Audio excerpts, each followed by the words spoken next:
এটা ছিল কুষ্টিয়ার লালনের মাজারে ঘুরতে যাওয়ার দিনের ভিডিও। শারীরিক কিছু অসুস্থতা এবং পারিবারিক কিছু ব্যস্ততার কারণে এতদিনে ভিডিওটা এডিট করতে না পারা এবং ভয়েস দিতে না পারার কারণে আপনাদের সাথে শেয়ার করতে পারিনি।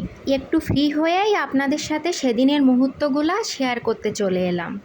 কুষ্টিয়ার এই জায়গাটা আমার ভীষণ প্রিয়। এখানে প্রথম গিয়েছিলাম বাবার সাথে অ্যাডমিশনের সময়ে, তারপরে আরও বহুবার যাওয়া হয়েছে, কিন্তু এবার যাওয়া হয়েছিল ব্লগ করার 2023 এবং 2024 সালে আমার বেশ কিছুবার এখানে যাওয়া হয়েছে, এমনকি মেলাতে থাকারও সৌভাগ্য হয়েছে। এখানে মেলাতে দূর দূরান্ত থেকে অনেক মানুষ আসে, সাধু সন্ন্যাসী আসে এবং হাজার হাজার দোকানপাট বসে। মাজারে ঢোকার এই রাস্তাটা আমার ভীষণ প্রিয়। দুই পাশের ছোট ছোট গাছ এই রাস্তার সৌন্দর্যটাকে আরও বেশি বাড়িয়ে দিয়েছে।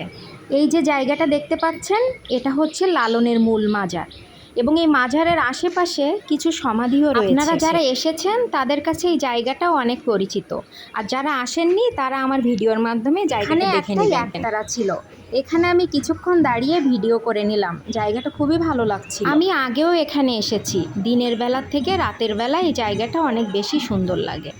এখানে একটা লালনের মুরাল আছে, মুরালটা দেখতে ভালোই লাগছিল। সেম একটা মুরাল রোডের অপোজিটে মাঠের ভিতরে আছে। মুরালের পেছন সাইডে সবসময় লালন গীতি হয়। আমি আপনাদের মূল মাজারের জায়গাটা আর একবার দেখিয়ে নিব। মূল মাজারের এখানে কিছু সমাধি আছে। এই যে জায়গাটা দেখতে পাচ্ছেন, এখানে সমাধিগুলো আছে।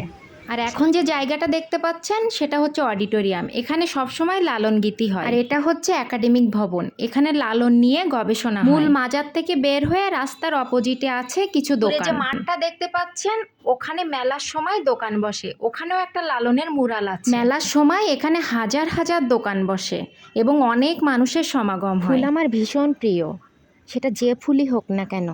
আর এই লাল কালার শাড়িটার সাথে লাল কালার জবাটা এত বেশি ম্যাচিং হয়ে গেছিল যে আমি দৌড়ে চলে গেছিলাম ভিডিও করতে।